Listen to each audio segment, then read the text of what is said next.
Hello दोस्तों, बहुत बहुत स्वागत है आपका देव फार्मेसी के यूट्यूब चैनल पर। तो दोस्तों, इस वीडियो में बात करेंगे डी फॉर्म फर्स्ट ईयर का सब्जेक्ट सोशल फार्मेसी, जिसका पार्ट नंबर सेकंड के बारे में बात करेंगे। और दोस्तों, अगर आपको वीडियो अच्छी लगे तो वीडियो लाइक करना और हमारे चैनल को सब्सक्राइब करके ज़्यादा से ज़्यादा अपने दोस्तों को शेयर करना और अपने कॉलेज ग्रुप में वीडियो को शेयर कर देना। और दोस्तों, आपको डी फॉर्म फर्स्ट ईयर का बैच लेना है तो डिस्क्रिप्शन बॉक्स में दोस्तों जो ऐप होता है, ऐप की लिंक दी गई है, वहाँ से आप डी फॉर्म फर्स्ट ईयर का बैच ले सकते हैं। और दोस्तों, वहाँ पर आपको टोटल टाइपिंग पीडीएफ प्रोवाइड की जाएंगी और दोस्तों आपको टेस्ट पेपर प्रोवाइड किए जाएंगे, इंपॉर्टेंट क्वेश्चन प्रोवाइड किए जाएंगे और दोस्तों जो भी आपके फाइनल एग्ज़ाम के लिए प्रिपरेशन होगी टोटल आपको प्रोवाइड की जाएगी। और दोस्तों, जो हम आपको कंटेंट पढ़ा रहे हैं ये आपका इजी कंटेंट है, बहुत अच्छा कंटेंट है। अगर आप इसको पढ़ेंगे तो आपको एग्ज़ाम के अंदर बहुत ज़्यादा हेल्प मिलने वाली है और इस कंटेंट को लिखने से कोई भी प्रॉब्लम नहीं होती है, आपका मार्क्स भी अच्छा आता है। तो दोस्तों, वीडियो को ज़्यादा से ज़्यादा दोस्तों को शेयर करिए, कॉलेज में शेयर करिए और उसके बाद दोस्तों अच्छे से अपनी पढ़ाई करिए। तो दोस्तों, हेल्थ इंडिकेटर क्या होते हैं? देखिए, हेल्थ इंडिकेटर का मीन्स होता है यानी कोई भी पार्टिकुलर एरिया हो गया या कोई देश हो गया, वहाँ पर जो उसकी कंडीशन होती है कि किस प्रकार से वहाँ के जो हेल्थ इंडिकेटर यानी क्या देखकर आप पता करेंगे कि उस राष्ट्र का जो हेल्थ सिस्टम है वह बहुत अच्छा है। यानी कौन कौन सी कंडीशन को आप देखकर पता करेंगे कि वहाँ पर जो हेल्थ की सुविधाएं दी जा रही हैं वो कितनी अच्छी हैं या कितनी अच्छी नहीं हैं। तो इस वाले टॉपिक को आप पहले पढ़ेंगे और उसके बाद डिटर्मिनेंट्स ऑफ हेल्थ के बारे में पढ़ेंगे। तो दोस्तों, सबसे पहले आपको हम डेफिनेशन बताएंगे हेल्थ इंडिकेटर की। देखिए, इसमें डेफिनेशन में दिया गया है कि किसी व्यक्ति यानी कोई भी व्यक्ति हो गया, जनसमूह एवं वातावरण की विशेषता को यानी जिनको प्रत्यक्ष अथवा अप्रत्यक्ष रूप से माप कर, यानी आप उसको या तो डायरेक्ट माप सकते हैं, उसको देखकर माप सकते हैं, या किसी भी प्रकार का कोई अनुपात निकाल कर उसको आप माप सकते हैं कि वहाँ पर हेल्थ सुविधा किस प्रकार की है। यानी लिखा है किसी व्यक्ति, जनसमूह एवं वातावरण की विशेषता जिनको प्रत्यक्ष अथवा अप्रत्यक्ष रूप से माप कर जनसमूह के स्वास्थ्य सुविधाओं की यानी जो वहाँ पर स्वास्थ्य सुविधाएं प्रोवाइड की जा रही हैं, वहाँ की स्वास्थ्य सुविधाओं की जांच की जाती है, उनको हेल्थ इंडिकेटर कहते हैं। और इसमें हमने लिखा है कि किसी देश में स्वास्थ्य की स्थिति को निम्न सूचकों द्वारा मापा जाता है। यानी कुछ सूचक दिए गए हैं, यानी कुछ इसमें पॉइंट्स दिए गए हैं जिनको आप देखकर और उनसे आप पता कर सकते हैं किसी भी जनसमूह में किस प्रकार की हेल्थ सुविधाएं प्रोवाइड की जा रही हैं। तो दोस्तों, सबसे पहला पॉइंट इसमें है मोर्टेलिटी इंडिकेटर, यानी आप मृत्यु दर का यानी अनुपात निकाल कर पता कर सकते हैं कि वहाँ पर जो हेल्थ सिस्टम है वह किस प्रकार का है। तो इसमें पहला पॉइंट है क्रूड डेथ रेट, यानी किसी समुदाय में प्रति ईयर, यानी किसी भी समुदाय में प्रति ईयर यानी एक साल में 1000 पर्सन पर मरने वालों की संख्या को क्रूड डेथ रेट कहा जाता है। देखिए दोस्तों, आपका समय कितना दिया गया है? 1 साल। और दोस्तों, जो आपका कोई भी समुदाय हो गया, कोई भी कम्युनिटी हो गई या किसी भी मोहल्ले को आप एक पार्टिकुलर मोहल्ले को आप ले लेते हैं, वहाँ पर 1000 लोग रहते हैं। तो दोस्तों, 1 साल में 1000 लोगों पर मरने वालों की संख्या को आप देखकर पता कर सकते हैं कि वहाँ का हेल्थ सिस्टम कैसा है, क्योंकि जितने ज़्यादा लोग यानी मरेंगे तो उतना ही हेल्थ सिस्टम खराब होगा, और जितने कम लोग मरेंगे तो इससे पता लगेगा कि वहाँ पर जो हेल्थ सिस्टम है वह स्ट्रांग है, लोगों को मेडिसिन अच्छी प्रोवाइड होती है जिससे लोगों की जान बच जाती है। तो आप इससे पता कर सकते हैं, ये आपका एक इंडिकेटर हो गया क्रूड डेथ रेट। उसके बाद बात करते हैं सेकंड इंडिकेटर कौन सा है आपका मोर्टेलिटी रेट में। सेकंड वाला है लाइफ एक्सपेक्टेंसी, यानी लाइफ एक्सपेक्टेंसी क्या होता है? देखिए, नवजात शिशु के जन्म के पश्चात आबादी में रहने वाले वर्षों की औसत संख्या, इसका यूज विश्व स्वास्थ्य संकेतक के रूप में भी किया जाता है। दोस्तों, जो नवजात शिशु होते हैं, जब उनका जन्म होता है तो बहुत से नवजात शिशु ऐसे होते हैं जिनकी मृत्यु हो जाती है। और मृत्यु क्यों हो जाती है? क्योंकि उनको ध्यान में नहीं रखा जाता, उनकी हॉस्पिटल के द्वारा केयर नहीं हो पाती है, तो जिस कारण जो है उनकी मृत्यु हो जाती है। तो जो आपका लाइफ एक्सपेक्टेंसी जो आपका पॉइंट है, इसके कहने का मतलब यह है कि जो नवजात शिशु का जन्म हुआ है वह कितने वर्षों तक आबादी में रहा है। तो दोस्तों, इसका आप औसत निकाल कर वहाँ की जो हेल्थ सिस्टम है उसका आप पता लगा सकते हैं। और थर्ड पॉइंट है infant mortality rate. Infant mortality rate क्या होता है?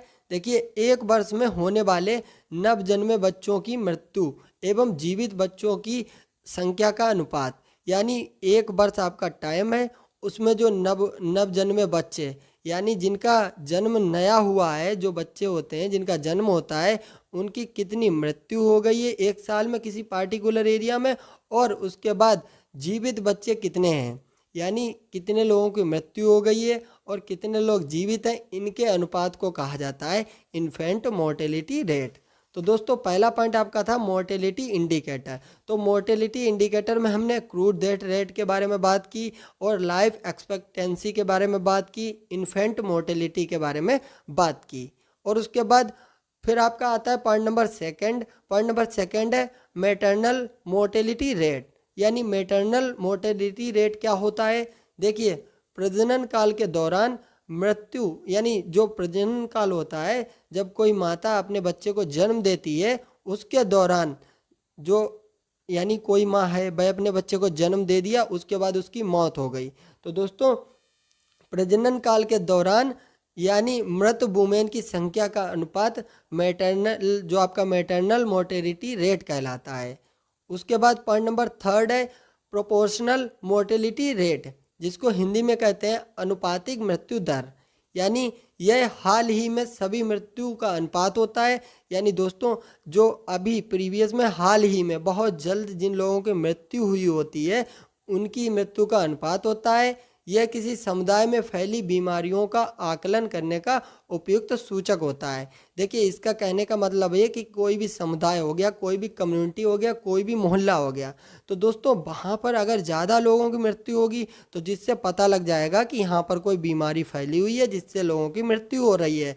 और अगर जहाँ पर लोगों की मृत्यु कम होती है और बहुत कम मृत्यु होती है ज़्यादा लोगों में, तो इससे पता लगता है कि वहाँ का हेल्थ सिस्टम बहुत अच्छा है, वहाँ पर सफाई रहती है और लोगों को कोई भी किसी प्रकार की बीमारी नहीं फैल रही है। और उसके बाद पॉइंट नंबर 4 है मोर्बिडिटी इंडिकेटर। मोर्बिडिटी इंडिकेटर क्या होता है? मोर्बिडिटी इंडिकेटर के द्वारा यह बताया जाता है कि किसी पर्टिकुलर एरिया में किसी बीमारी से कितने लोग ग्रसित हैं, यानी कोई भी बीमारी फैली हुई है। तो मोर्बिडिटी इंडिकेटर क्या होता है? कोई बीमारी का पता लगाने में कि कोई एरिया है, कोई उसमें बीमारी फैली हुई है, तो उसमें उस बीमारी से कितने लोग ग्रसित हैं, तो इसका पता लगाने के लिए जो इंडिकेटर होता है जिसको कहते हैं मोर्बिडिटी इंडिकेटर। और मोर्बिडिटी इंडिकेटर यानी कितने लोग किसी बीमारी से ग्रसित हैं, इसका आप पता कैसे लगाएंगे? तो इस हमने कुछ पॉइंट्स को लिखा है जिसको देखकर आप पता लगा सकते हैं। तो दोस्तों, इसमें क्या क्या पॉइंट्स हैं? Incidence rate. इंसिडेंस रेट क्या होता है दोस्तों?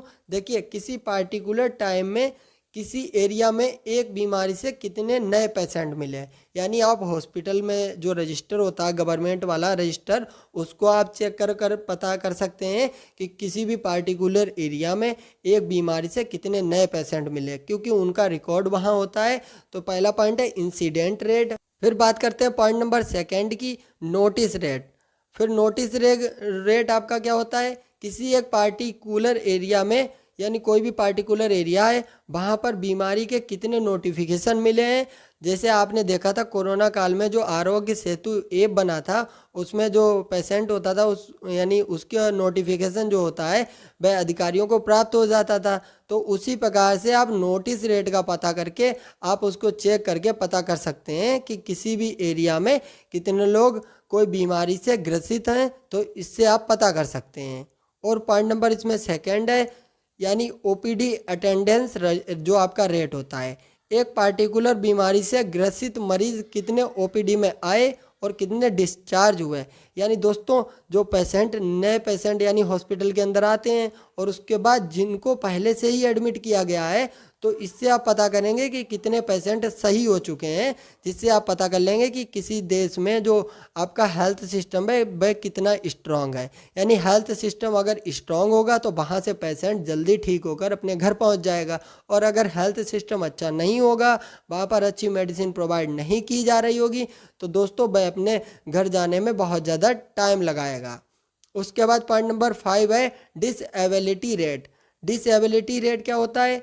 किसी पीरियड के दौरान कोई व्यक्ति काम करने में असमर्थ है, उसे डिसेबिलिटी कहा जाता है। दोस्तों देखिए, किसी भी पर्सन का आप किस प्रकार से पता कर सकते हैं कि वहाँ पर हेल्थ सिस्टम अच्छा है। अगर कोई पर्सन बीमार हो गया है तो उसका, अगर वह कहीं जॉब कर रहा है तो आप उसका जो जॉब कर रहा है वहाँ पर आप पता कर सकते हैं कि वह पर्सन कितने दिनों से नहीं आ रहा है।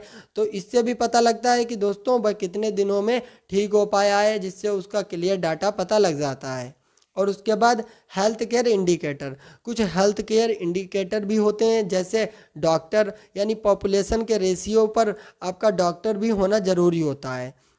यानी पॉपुलेशन रेशियो अगर ज़्यादा है तो अगर ज़्यादा डॉक्टर हैं तो जिससे पता लगता है कि वहाँ का जो हेल्थ सिस्टम वह अच्छा है। और अगर पॉपुलेशन रेशियो ज़्यादा है और डॉक्टर कम है तो इससे पता लगता है कि वहाँ पर जो हेल्थ सिस्टम है, आपका देश है या कोई भी मोहल्ला हो गया, कोई भी आपका स्टेट हो गया, वहाँ पर हेल्थ सिस्टम अच्छा नहीं है।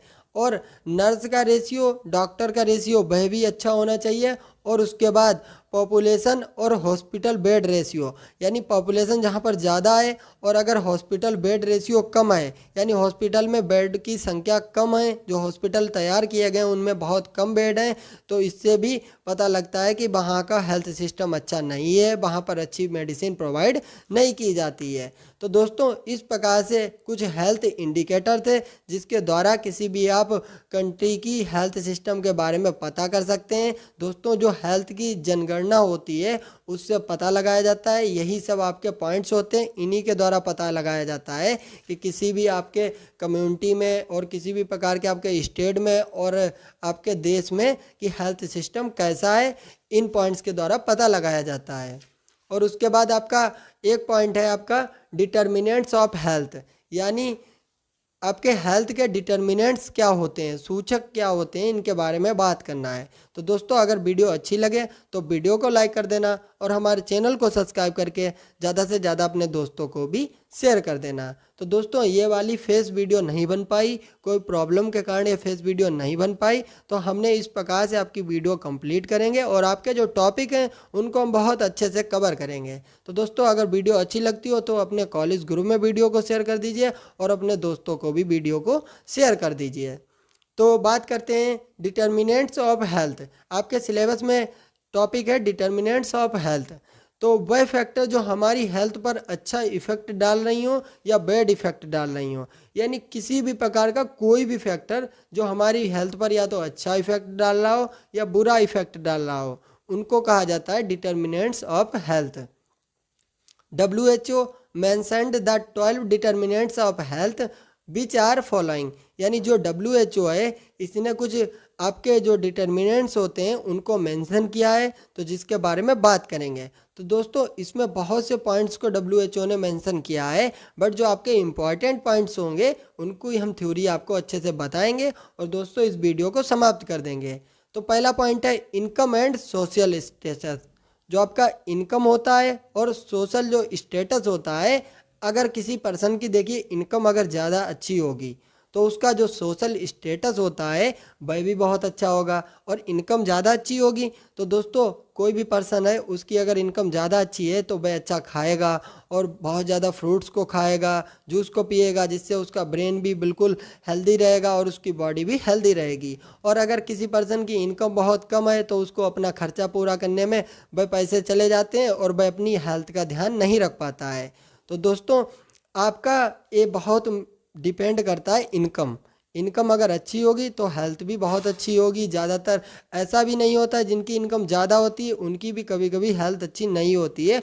बट यह एक आपका डिटर्मिनेंट्स है कि इनकम डिपेंड करती है, आपकी जो हेल्थ है हेल्थ आपकी इनकम पर डिपेंड करती है। देखिए इसमें लिखा है पर्सन की इनकम अच्छी होगी, अगर कोई पर्सन है उसकी इनकम अगर अच्छी होगी तो वह अपनी हेल्थ का ध्यान अच्छे से रख पाएगा और जो सोशल स्टेटस होता है उसको मेंटेन कर पाएगा। और उसके बाद बात करते हैं पॉइंट नंबर सेकंड है आपका एम्प्लॉयमेंट। एम्प्लॉयमेंट मीन्स होता है रोज़गार, यानी रोज़गार भी एक प्रकार का हेल्थ डिटर्मिनेंट होता है।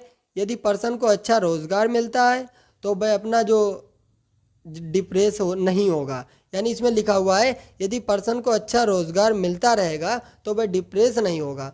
दोस्तों डिप्रेस नहीं होने का मीन्स क्या है, अगर कोई पर्सन है उसका खर्चा बहुत ज़्यादा है, उसका पूरा परिवार है और उसको कोई रोज़गार नहीं मिल रहा है, अच्छी जॉब नहीं मिल रही है, तो उसके ब्रेन पर बहुत ज़्यादा इफ़ेक्ट रहेगा और वह बहुत ज़्यादा परेशान रहेगा, धीरे धीरे वह डिप्रेस हो जाएगा। तो रोज़गार बहुत ज़्यादा डिपेंड करता है पर्सन की बॉडी पर। अगर उसको अच्छा रोज़गार मिलता रहेगा, उसका खर्चा पूरा होता रहेगा और उसके बाद जो उसकी हेल्थ होगी वह इम्प्रूव होती रहेगी। और पॉइंट नंबर थर्ड है आपका एजुकेशन। अच्छी एजुकेशन भी हेल्थ स्टेटस को इम्प्रूव करने में हेल्थ के लिए लाभदायक होती है। और उसके बाद जो आपका पॉइंट है सोशल इन्वायरमेंट, यानी जो आपका सामाजिक इन्वायरमेंट है किस प्रकार का है, यह भी बहुत ज़्यादा हेल्थ के लिए डिपेंड होता है। जहाँ पर पर्सन रह रहा होता है, यानी कोई भी पर्सन जहाँ पर रह रहा है वहाँ का इन्वायरमेंट कैसा है, यानी जो लोग हैं उनका रहन सहन कैसा है, इस पर भी हेल्थ बहुत ज़्यादा डिपेंड करती है। और उसके बाद फिजिकल इन्वायरमेंट, अगर आपके आस पड़ोस गंदगी होगी, वहाँ बहुत ज़्यादा बीमारी फैलेगी, तो दोस्तों आपकी हेल्थ ख़राब हो जाएगी। तो अगर आपका जो फिजिकल इन्वायरमेंट है, आस पड़ोस का जो गंदगी वाला एरिया है, अगर आपकी गंदगी एरिया नहीं है तो आपकी हेल्थ जहाँ तक है बहुत अच्छी रहेगी। और अगर आपके आस पड़ोस बहुत ज़्यादा गंदगी है तो बहुत ज़्यादा उसमें बीमारी फैलती रहेंगी, जिससे आपकी बॉडी में बहुत ज़्यादा बीमारी हो सकती हैं। और उसके बाद हेल्थ सर्विस, हेल्थ सर्विस क्या होती है, आसपास की हेल्थ सर्विस कैसी है। अगर किसी पेशेंट को कोई प्रॉब्लम हो जाती है, यानी किसी भी प्रकार की कोई बीमारी हो जाती है, तो उसको कितना आपको हेल्थ सर्विस प्रोवाइड हुआ, यानी कितनी अच्छी हेल्थ सर्विस प्रोवाइड हुई, यह भी बहुत ज़्यादा डिपेंड करता है। देखिए जैसे गांव के लोग होते हैं उनको बहुत ज़्यादा अच्छी सर्विस प्रोवाइड नहीं हो पाती है क्योंकि वहाँ इतनी सुविधाएं नहीं होती हैं। और जो शहर के लोग होते हैं उनको बहुत अच्छी सर्विस एक बार में ही प्रोवाइड हो जाती है, जिससे उनकी हेल्थ जो होती है बहुत ज़्यादा इम्प्रूव हो जाती है, अच्छी हो जाती है। तो ये आपके दो टॉपिक थे, डिटर्मिनेंट्स ऑफ हेल्थ और जो आपके इंडिकेटर थे हेल्थ के, उसके बारे में हमने बात की। देखिए public and private health system in India, यानी जो इंडिया है इसके अंदर पब्लिक और प्राइवेट हेल्थ सिस्टम कैसा है इसके बारे में बात करेंगे। दोस्तों पब्लिक यानी जो सरकारी हॉस्पिटल्स होते हैं उनके बारे में बात करेंगे। और उसके बाद जो प्राइवेट हॉस्पिटल होते हैं जहाँ पर बहुत ज़्यादा फीस पड़ती है, तो भाई आपके होते हैं प्राइवेट हॉस्पिटल, यानी उस पर गवर्नमेंट का कोई हक नहीं होता है, तो उसके बारे में बात करेंगे। तो दोस्तों आपने देखा भी होगा, आप गए भी होंगे, पब्लिक हॉस्पिटल में भी गए होंगे, यानी गवर्नमेंट हॉस्पिटल में भी गए होंगे और प्राइवेट हॉस्पिटल में भी गए होंगे। तो उसी के बारे में बात करना है और आपको टॉपिक बहुत अच्छे से समझाना है। और आपको अगर समझ में आता है तो वीडियो को लाइक कर देना और हमारे चैनल को सब्सक्राइब करके ज़्यादा से ज़्यादा अपने दोस्तों को भी शेयर कर देना। तो दोस्तों आपके सामने स्क्रीन लगी हुई है, तो इसमें बात करते हैं। देखिए सबसे पहला आपका है पब्लिक हेल्थ सिस्टम, यानी पब्लिक हेल्थ सिस्टम क्या होता है इसके बारे में बात करेंगे। तो हमने इसमें क्या लिखा है, कोई भी हॉस्पिटल्स, क्लिनिक या अदर हेल्थ केयर डिपार्टमेंट जो गवर्नमेंट के अंडर में चलाया जाता है, यानी जिस पर गवर्नमेंट का हक होता है और गवर्नमेंट वहाँ की देखरेख करती है, यानी जिसकी देखरेख का पूरा वर्क गवर्नमेंट का हो। और जो हॉस्पिटल होते हैं वहाँ पर जो स्टाफ हो वह गवर्नमेंट द्वारा सिलेक्ट किया गया हो, यानी जो गवर्नमेंट है वहाँ पर जितने भी डॉक्टर होते हैं वह गवर्नमेंट होते हैं, यानी गवर्नमेंट के अंडर में वर्क करते हैं। तो इस प्रकार का जो हेल्थ सिस्टम होता है उसको कहा जाता है पब्लिक हेल्थ सिस्टम। दोस्तों गवर्नमेंट के बारे में अगर बात करना चाहें तो बहुत लंबी बात की जा सकती है। जैसे गवर्नमेंट होता है, वहाँ की जितनी भी व्यवस्थाएं होती हैं, जो एम्बुलेंस सेवा चलाई जाती है, यानी जो फ्री सेवा होती है, आपने देखा भी होगा, तो वह सब गवर्नमेंट के द्वारा चलाई जाती है। और उसके बाद दोस्तों ये आपके होते हैं गवर्नमेंट हॉस्पिटल, जहाँ पर आपको बहुत ही लो कॉस्ट में, यानी बहुत ही कम रुपए में, जैसे 1 रुपये का पर्चा बनता है उसके बाद आपको फ्री में मेडिसिन प्रोवाइड कर दी जाती है। ये गवर्नमेंट के द्वारा आपको प्रोवाइड की जाती है। तो दोस्तों इस प्रकार से आप पब्लिक हेल्थ सिस्टम के बारे में लिख सकते हैं। और उसके बाद देखिए आप देखा होगा कुछ शहरी क्षेत्र में गवर्नमेंट हॉस्पिटल बने होते हैं और जो गांव के क्षेत्र होते हैं वहाँ पर भी छोटे छोटे हॉस्पिटल बनाए गए होते हैं। तो गवर्नमेंट के जो हॉस्पिटल हैं उनको नीड के अनुसार कई तरीके से बनाए जाते हैं और उनका नाम भी लिखा जाता है। देखिए प्राइमरी हेल्थ सेंटर होते हैं और उसके बाद जो आपके CHC होते हैं, यानी कम्युनिटी हेल्थ सेंटर, वह आपके होते हैं, यानी आपने देखा होगा गांव के क्षेत्र में होते हैं। जब आप लोग डी फार्म सेकेंडरी की यानी पढ़ाई कंप्लीट कर लेंगे, उसके बाद आप जब ट्रेनिंग करने जाएंगे तो आपको या तो पीएचसी में ट्रेनिंग करने को मिलेगी या तो सीएचसी में ट्रेनिंग करने को मिलेगी। और बहुत से स्टूडेंट ऐसे होते हैं जिनको डिस्ट्रिक्ट हॉस्पिटल में भी ट्रेनिंग करने को मिलती है। तो जो आपके पीएचसी होते हैं वह छोटे होते हैं, यानी आपके गांव लेवल पर होते हैं, यानी विलेज लेवल के होते हैं। उसके बाद जो आपके कम्युनिटी हेल्थ सेंटर होते हैं ये आपके थोड़े से नगर लेवल के होते हैं। और उसके बाद जो आपके डिस्ट्रिक्ट हॉस्पिटल होते हैं ये पूरे डिस्ट्रिक्ट में एक होता है, बहुत बड़ा हॉस्पिटल बना होता है जिसमें पूरे डिस्ट्रिक्ट के लोग मेडिसिन लेने आते हैं। तो इसके बारे में आपको तीन के बारे में आपको डिफाइन करना है, यानी आपके प्राइमरी हेल्थ सेंटर क्या होते हैं, और उसके बाद कम्युनिटी हेल्थ सेंटर क्या होते हैं, और डिस्ट्रिक्ट हॉस्पिटल आपको पता ही होगा क्या होता है। तो उसके बारे में डिफाइन करना है। तो सबसे पहले बात करते हैं प्राइमरी हेल्थ सेंटर के बारे में। दोस्तों ये जो प्राइमरी हेल्थ सेंटर होते हैं ये बहुत छोटे हॉस्पिटल होते हैं। इनके द्वारा basic health care service provide की जाती है, यानी किसी पेशेंट को अगर खांसी बुखार जुखाम छोटी सी प्रॉब्लम हो जाती है तो वह अपने पड़ोस के पीएचसी में जाकर वहाँ से मेडिसिन ले लेता है और उसके जो रुपए होते हैं वह बच जाते हैं। और प्राइमरी हेल्थ सेंटर एक लिमिटेड पॉपुलेशन जैसे 30,000 से 50,000 पर बना होता है। जैसे दोस्तों जब 4-5 गांव लग जाते हैं बड़े बड़े, उसके बाद एक पीएचसी बना दिया जाता है। अगर गांव के लोगों को अगर कोई प्रॉब्लम होती है तो भाई वहाँ जाकर मेडिसिन ले लेते हैं। उसके बाद बात करते हैं community health centre. Community health centre क्या होते हैं दोस्तों, जो आपके थोड़े से बड़े यानी शहर होते हैं, जैसे आपका ज़िला बहुत बड़ा होता है, उसके बाद जो छोटे छोटे कस्बे होते हैं वहाँ पर जो बनाया जाता है हॉस्पिटल गवर्नमेंट के द्वारा उसको सीएचसी कहा जाता है, कम्युनिटी हेल्थ सेंटर। तो जो पेशेंट पीएचसी से रेफ़र किया जाता है, यानी कोई पेशेंट है उसको अगर पीएचसी में मेडिसिन नहीं मिल पाती है, पीएचसी में उसको कवर नहीं किया जा सकता है, तो उसको सीएचसी में भेज दिया जाता है। और उसके बाद जो पीएचसी से रेफ़र किया जाएगा वह सबसे पहले सीएचसी में जाता है। यहाँ पर जो आपका पीएचसी की तुलना में हाई लेवल की हेल्थ सर्विस प्रोवाइड की जाती है, यानी जो पीएचसी में यानी जो आपका ट्रीटमेंट होता है उससे थोड़ा सा ज़्यादा यानी उससे अच्छा ट्रीटमेंट जो आपका होता है वह कम्युनिटी हेल्थ सेंटर पर होता है। यहाँ पर आपकी ब्लड की जांच भी हो जाती है। उसके बाद यहाँ पर जो डॉक्टर होते हैं स्पेशलाइज्ड डॉक्टर भी होते हैं। और उसके बाद यहाँ पर जो सफिशेंट इक्विपमेंट भी होते हैं, यानी बहुत से इक्विपमेंट ऐसे होते हैं जो आपके पीएचसी पर प्रेजेंट नहीं होते हैं तो वह आपके सीएचसी पर प्रेजेंट होते हैं। उसके बाद अगर कोई पेशेंट ऐसा है जिसको सीएचसी से भी कोई फ़ायदा नहीं हो रहा है, यानी सीएचसी पर भी उसकी कंडीशन को कवर नहीं किया जा सकता, तो उसको सीएचसी से डिस्ट्रिक्ट हॉस्पिटल में रेफ़र कर दिया जाता है। और जो आपका डिस्ट्रिक्ट हॉस्पिटल होता है ये बहुत बड़े लेवल पर बना होता है, इसमें सभी प्रकार की सुविधाएं होती हैं। यह डिस्ट्रिक्ट का सबसे बड़ा हॉस्पिटल होता है, यानी जो डिस्ट्रिक्ट हॉस्पिटल होता है यह डिस्ट्रिक्ट का सबसे बड़ा हॉस्पिटल होता है जहाँ पर बहुत ज़्यादा डॉक्टर होते हैं।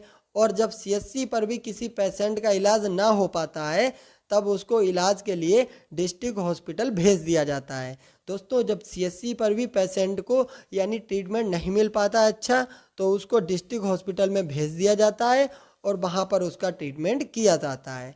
तो दोस्तों अब बात कर ली है आपने पब्लिक हेल्थ सेंटर, यानी जो गवर्नमेंट हॉस्पिटल हैं उनके बारे में आपने बात कर ली है। उसके बाद बात करते हैं प्राइवेट हेल्थ सिस्टम, यानी जो इंडिया के अंदर प्राइवेट हेल्थ सिस्टम है उसके बारे में बात करते हैं।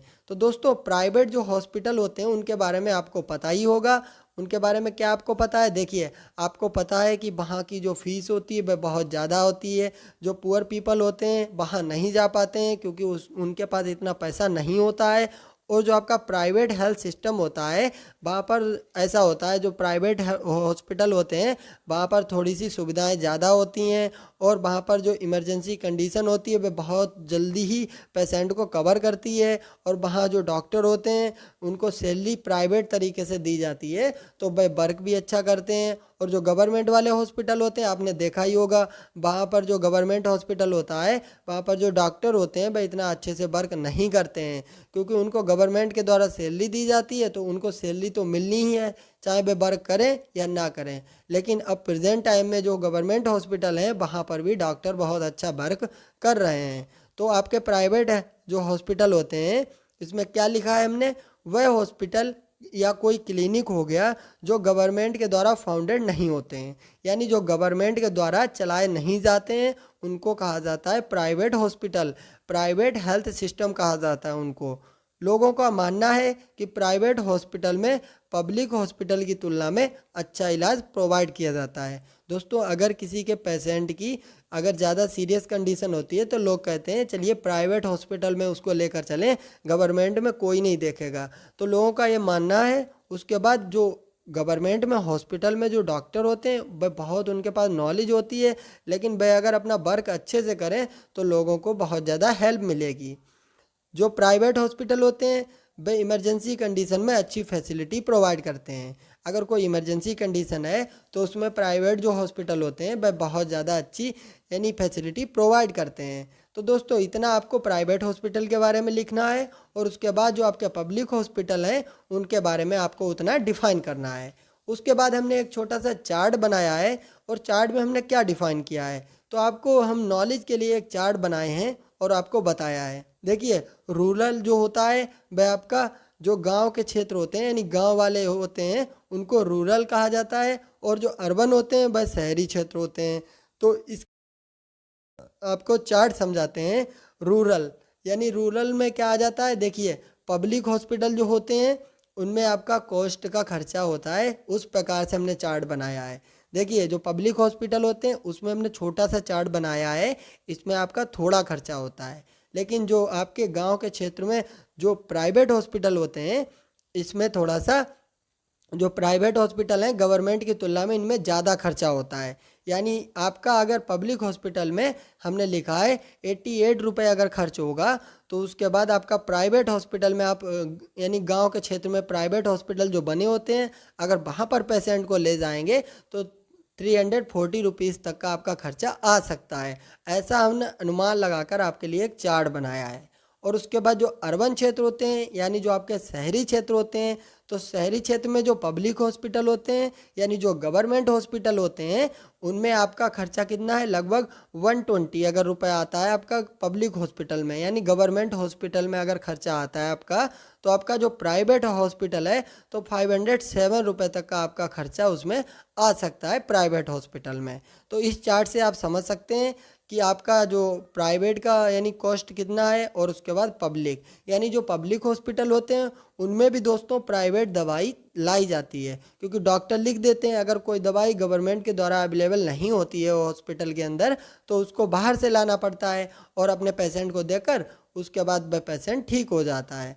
तो इस प्रकार से हमने ट्रीटमेंट कॉस्ट का एक चार्ट बनाया है, इसको आप नॉलेज के लिए भी समझ सकते हैं और अपने नोट्स में भी इसको बना सकते हैं। तो दोस्तों, उसके बाद बात करते हैं आपका नेशनल हेल्थ मिशन, यानी जो गवर्नमेंट है, इंडियन गवर्नमेंट है, इसने एक मिशन को तैयार किया यानी जिसको कहा गया नेशनल हेल्थ मिशन। और आपके सिलेबस में चैप्टर फर्स्ट में सोशल फार्मेसी के टॉपिक दिया गया है, तो इस टॉपिक को हम कवर करेंगे और आपको बताएंगे कि आपका टॉपिक क्या है और जो आपका नेशनल हेल्थ मिशन जिसको कहते हैं NHM वह क्या था।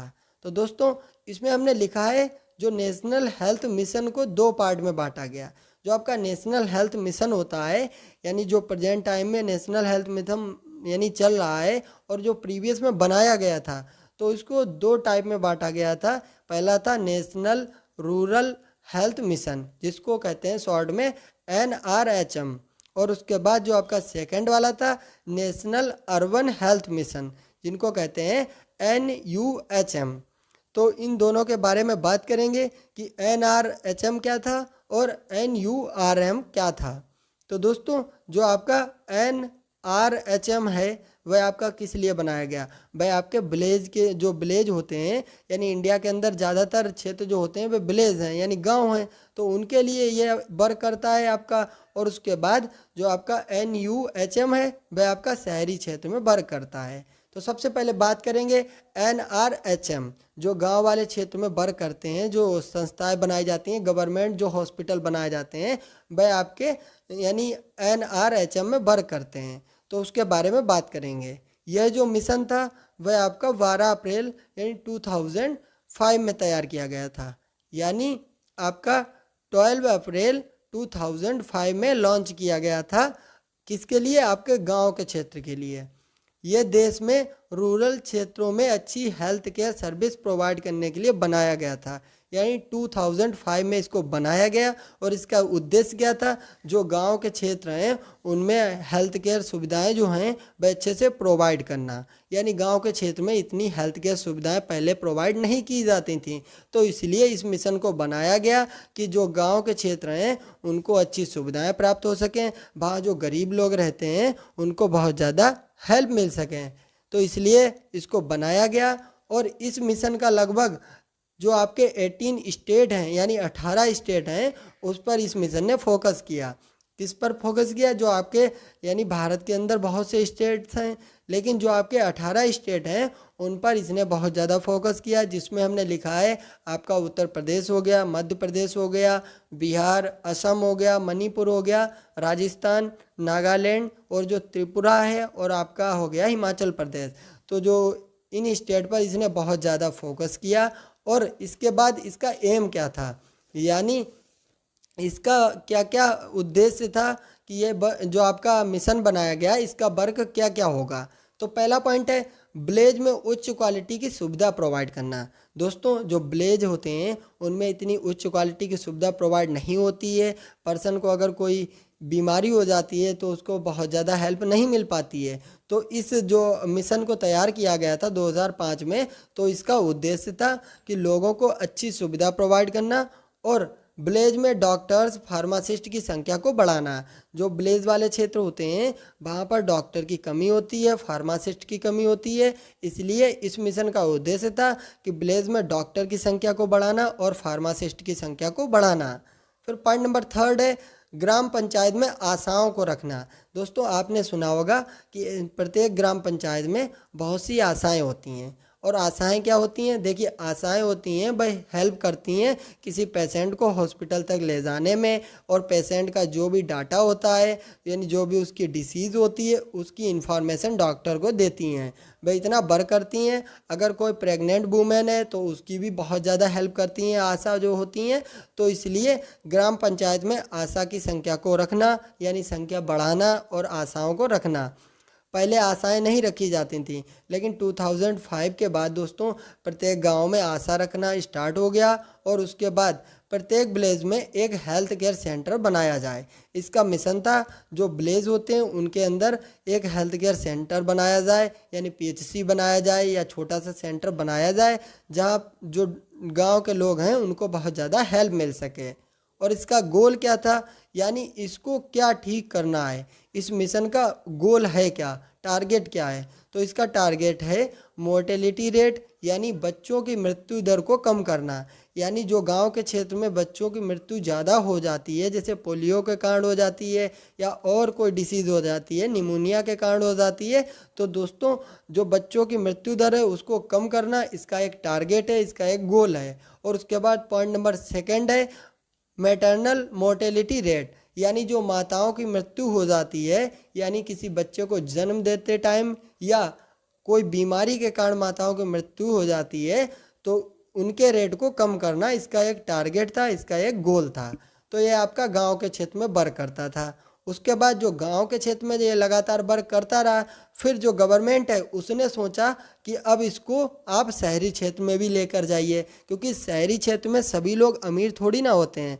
बहुत से ऐसे होते हैं जो वहाँ वर्क करने गए होते हैं और उसके बाद अपना गुजारा करते हैं, रिक्शा चलाते हैं या बहुत से लोग फेरी लगाते हैं। तो दोस्तों उनके लिए ये जो आपका मिशन था ये शहरी क्षेत्र तक पहुँचा और उसके बाद इसको वहाँ पर लागू किया गया। इसको कब लागू किया गया, 1 मई को इसको लागू किया गया और 2013 में स्टार्ट हो गया, यानी 1 मई 2013 में शुरू किया गया। यह मिशन सिटी में रहने वाले पुअर वर्कर्स, स्ट्रीट चिल्ड्रन यानी जो आपके गली में बच्चे घूमते रहते हैं, जो बच्चे अनाथ हैं, और जो होमलेस पर्सन हैं यानी जो किराए पर रह रहे हैं वहाँ पर, यानी कोई भी वर्क कर रहे हैं, मजदूरी कर रहे हैं, तो दोस्तों उनके लिए यह आपका शहरी क्षेत्र तक मिशन पहुँचाया गया, जिससे उन लोगों को हेल्थ सुविधा प्राप्त हो पाए। क्योंकि उन लोगों को भी तो हेल्थ सुविधा प्राप्त होनी चाहिए। दोस्तों गवर्नमेंट जो है वह हमारे लिए बहुत कुछ करती है, तो दोस्तों हमें भी गवर्नमेंट के लिए सपोर्ट करना चाहिए, हमारी बहुत ज़्यादा हेल्प मिलती है।